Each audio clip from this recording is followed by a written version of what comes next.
fau bui o nga wa ka ua malanga le ngalu ko elau ma kasi nga mo ka upu so le pese a fale angi mai ole o sa nga vai e kasi anu sa nga pa mi le wo mo kwa fa la nga ko le wo focus mo ye le ba nga le o kala o sa nga ko le pa mi e pese wa fu mo se ba o me nga le wo mo kwa fu le ba nga le la nga ko ki kya fa alima fa ongo nga kala ngoi nga ngim ka up ai on me fole fa ngoi bui on fa longo mo yo ka ko so ko elau ai me ser ka ko close mo ko elau pe ya ko elau ka ko nei pipiko e mo ra ko kuila ko elau ye ma ko fo ko elau on la ko awala fa ko la langyo i por e o me mo ra mo i por ai fa longo ko elau le i kala ye fa ngai so le pe aso le ko ke ka ko ai u aso le fese me mo ko la ele ma ga ye la fa longo langa o sa nganga la ko ia le al pari mi la mai ka wa ol mai ka o sa nganga fo le alofa pe la o fa ku longa alofa fo le ile ku langa le ko la ba ngala ke ya ku le pa ka si dunga va lo fo emba ma le iemba ba pe la ma ngo ko sa mi ka mi lenga ro ko fe o lolo la ka ua ko o la audio mali ko ka mi ka ua ko ke le improvement mai ka mi lenga ai o lo ke la ko vui ila mai ka wa ko mala so nga ku ngan ka pura mo le ba commit mo si la fa se wa fo a ko ela e se fo 5 million a ko ki asu 15.8 million le ko pe ngo si la mo commit e fa lo ko le wa fo le sa wa ba ai ko le le ka pa fo ka ko longo winga la i la mai ka o la ba fa ka la pa mi la ko la ko so ka nga lo fa ma ba ya ku velo ku pu ya ko la ale mai ka wa ko o mo commit mo si la e fa le waf e fa ngu si le waf ka ke fa le waf e ta ua lava ia le vai ngale wa e sa no e le ata wa a foi asi sila ye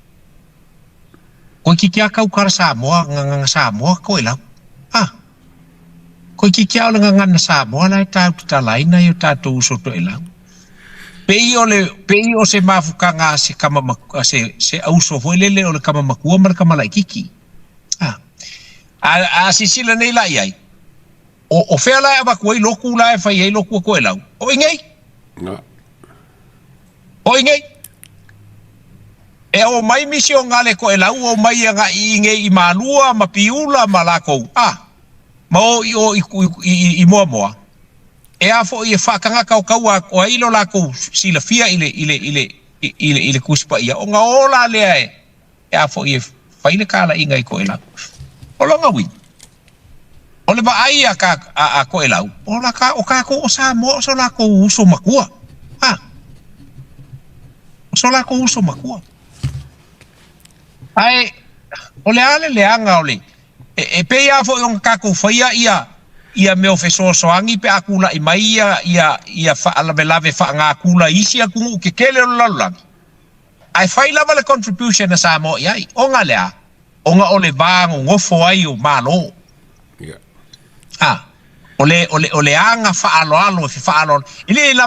lava se afo se fo nga fa le kolua ai fo ia a kunga i kupe ia va ko Samoa but at least olai avaku fa kasi mo ka ko loko mo ka ko nga it's the same thing applied to le sound nga le fio nga le pal mi le fa ngai kwa ko uso ko ela ala la mela sero e kaukala marka ka kwa unga piu ma se lo fa ia awale le mela ia nga ki Apollo fa vevesi kaukala ile me nga ke lo ile ko yo ye songa malosi esen kai inga le yai o ka wa astuia kai e la auli ale mali ko malanga fainga malo ia le ku ai fa longo mai a ke ia ko nga ka ko ke lo ai ya go foi aku o ka malo ele ko e poko bo valea kira ko poko o nga poko sa kala ia soia ia sa wale le upole o le kuspa ia o le poko i lalo ngei, o le vale ngai luma o le kua. Le la ali mai alo nga fa vale ai kai mi uma wa makai longa fesiri ya alo mfanga wa kama mai le ku asol ol kamaro le kai ia ka ko I kausanga kelele o ke a la ngai va penga ma fonga. Is that the same guy who leads Samoa 23 years ago? Siya kali ole la apalar kala au mai e kupulanga aka mai va pe mai soli. No wonder why Samoa is like this. Ya, nga ko wa o sa ilo mga ku foi le sa ka nga wale ne fai wa kai mi ole o la ofianga mafukanga aka ka yo malo ya ma se foi le fa lo ko la ya ka ko o le foki ki do la la pa ko la ya la ko materiki ole o ba nga va ku musila la ko materiki la le e ka ilua ba so ma du Samoa e ongo sulu e pa se a fa lo e Kongo o ba mo ku ye se la lu sulu e ka fe ye o lo winga la ele ko mo mi si va wa la ele ko ke ka ngofo Kongo mo ku le pepe a fe limo se la wela fa yo ka ngofo yo ai o le fa ngal ka ko ba fo le fa wa pe di mai pe fa pe di ma ka ko ba ke le la ye o le fa ngai ave mo ka fo ngang mo containers mo o ka vale me fa penga mo swa o me fa penga ka chen ma sing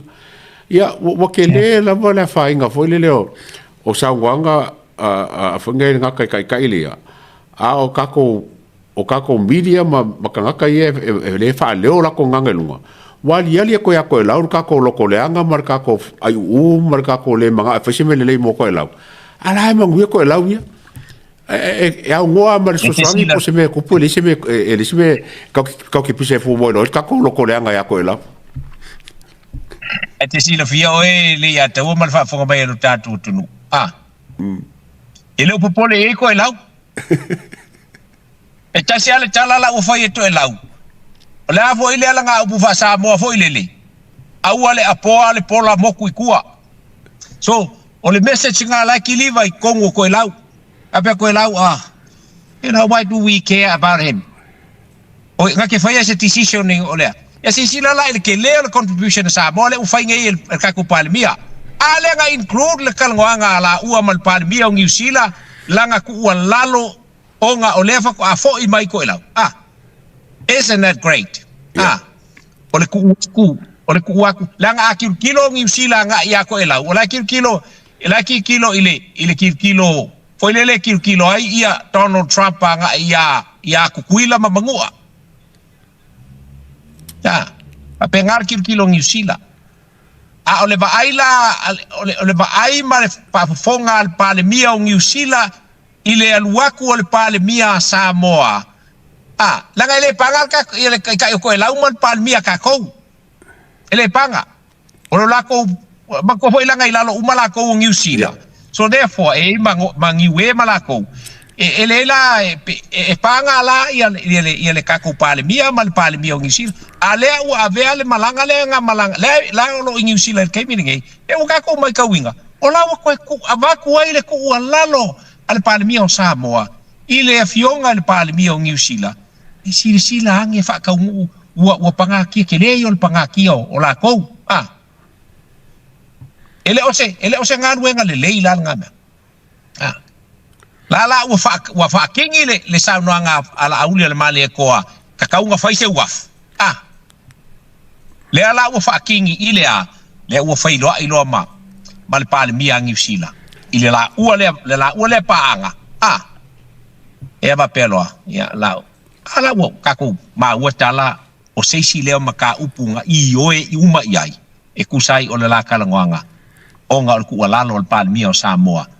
o nga pangaki ala pangaki e kaku uso ko elau e nga fa aku ili upupule ako elau me aku le pa ifa ya la nga boilo ko elau la nga upunga fo le kako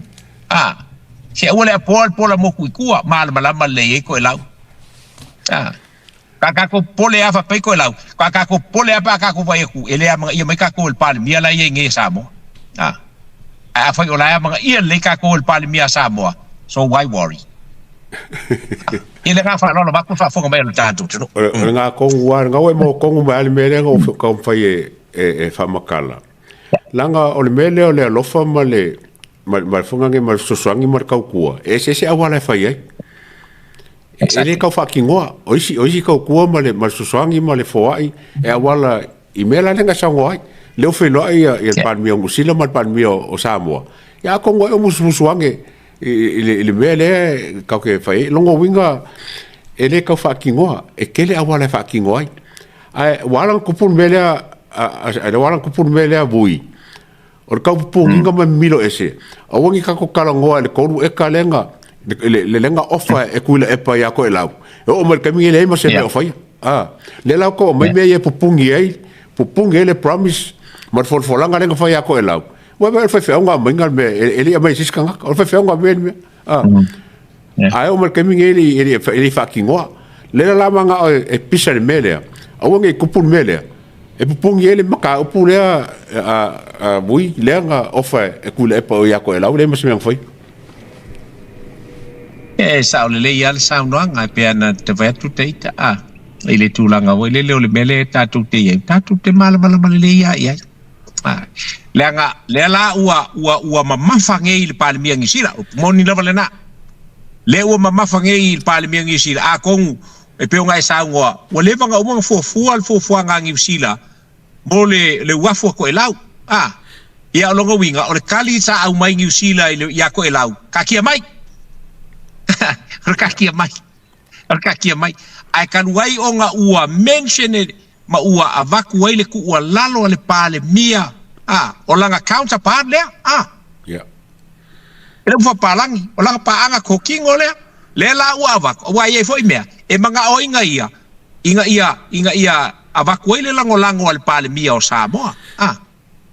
Ele mo mia iangi lango mai i kai o ko elau because langa i lalo o langa pulenga. Ale la wa vakunge longa winga wale o ka kia maila ai fai mai le la fai wale o ka kia mai ai ole a fai le se senga langa meia e se el mol fai folanga kau fa pele kau fa se nga o se upu fo ilele inga ia mali el fa longo ele son tau nunga lele ai mele wei ia nga ala kua inge ia lua ku yo o le sila vai ngala vele la kalangonga si la nge panga ki o ko ela no inga la umala le upule o le ka ki mai le mela le sa fa ya ko ela el palmia o New Zealand a fa wole vang fa ka ki ya la ngala le i hapena sa fa pe ya ka ki mai al kai mira nge wala o sa ngo la winga le musu ya el audio el maleko o ke pole le la fa to ya esa le ya o ke longa fo ba walanga ole sa faile foi le fenge susu nga ngusile fa se mala ba le kiki o ko ela ye wo mon ke nga le fenge le proposal onga ele lava ia kanga kai em fai onga justify le fai mala ba le ma se ba le fer wa a ke longa ole ba o se mem kwa kar fe nga ia e kusa foi pe haya ngusila ya long way ngusila ba sa mo e fa nga ni se mo nga me ai ilonga kala marka karanga vui e ke le awala fa nge mem fa ka ngoi o ka ke o longa social media maka ko ka langa e foi langonga o ko ela la ko e vai me ko la ka ko so a fa long e maka ri foi ko ela fa maru lu o ba nga ya karanga ka upule o se va nga ki o sa mo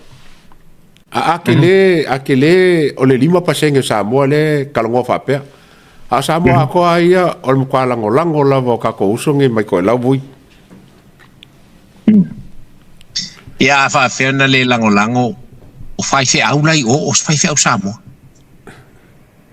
o le fionga le pele pequeno le pakele o le Samoa ia e va pena fo ia fai fe au isi e kalesia o Samoa ale ole a tui i te tonu o a foi o polu le ofisa ku kongo ko ela a wai wi mai ngai ko ela o ai ngiusi so pe o le senta ngai o le senta ngai ele se me o ko ela wa ngai ofisa fo ye a o le ofisa au ku ko e lau fe la ku ai ale ku i me le longa uso makua ya ile nga fa lo a fa ese sa mo e manga ku fo ile le va pe pola me ala ifo hey o le ale la kiki ko e lau la e ku la i mai se me fa i se fa fika uli a ka ko po se mala fa nga kula you mark my word ko e lau will put in ko e lau will contribute pe kiki ai kiki ala nga mea kiki ala nga mea e fai lava le contribution ko e lau onga ya e mangaku ko e lau i le va pe i o songa uso makua ia Samoa ye le nga fa lo le atau le fa fonga me e ke le ka ko foi kama ai ngai mo ke ko e lau onga ba ke fe ai ma me e fa nge o kupe o fe o inga me umara e ke le afi ka ko me le mo mai li ka ko fa wo mar ka ko pa anga le ma ko e lau